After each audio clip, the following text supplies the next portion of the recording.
Okay. You have to, excuse me a little bit, getting over being sick for almost 2 weeks straight. Got kids running through the basement still.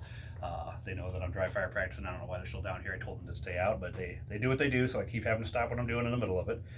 But we're going to go over tourniquet self-application, right? So highly recommend get a training tourniquet if you can. It's nice to have one that you can use as specifically for training. Usually takes a couple more twists to actually cut off your arterial blood flow.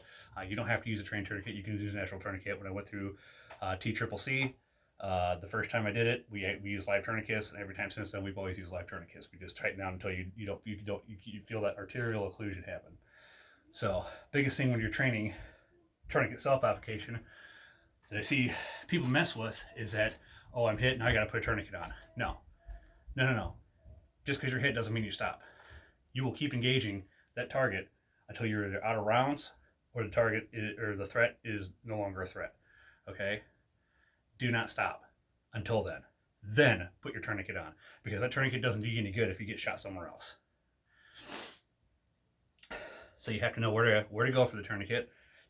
Obviously, you want to train both arms, if you can, both legs. Okay, I would do them one day at a time, and then maybe do a couple of days a month where you do one on each, and then maybe pick them at random. Do like a card deck. Shuffle the deck, throw down the card. That's what's going to get hit this time. It's easiest to do it with a partner, so that they come up and they have the deck, they see it behind you, and what they can do is tap you. That's where you're hit. And then they can count down to when you're out of rounds. Okay?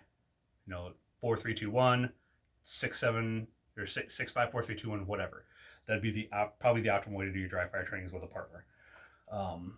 But anything's better than nothing. Just make sure you're picking more rounds. You say, oh, I'm hit. 4, 3, 2, 1, 3, 2, 1, 5, 4, 3, 2, 1. Pick a different round count every time, so that way you're not getting used to, I had this many shots left. You don't want to build the training scars. The biggest thing with police officers, they found when it comes to officer-involved shootings, is that the officer will be shot, and they have a training scar of they're doing their training, they've been shot, now they're done. They sit down. The bad guy doesn't have that training scar. He gets shot, he keeps going. He'll just keep going because he never trained to stop. So don't train to stop. Train to keep moving. All right. So we're coming up, right? Engaging.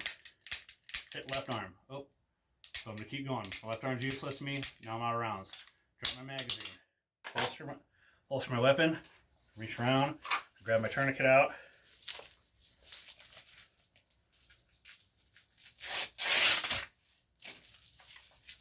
Tighten it down. Make it as pretty as you can. Actually tighten it.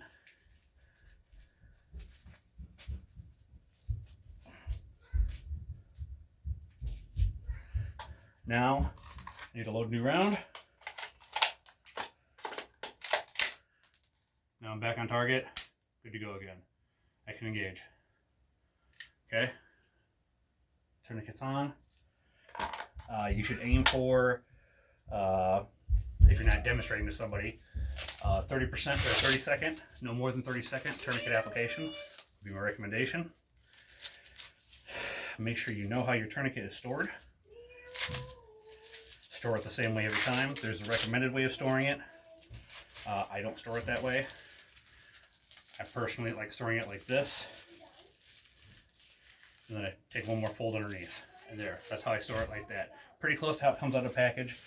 Not exactly the same as it comes out of the package, but that's always the way I stored it. So that's just what I stick with.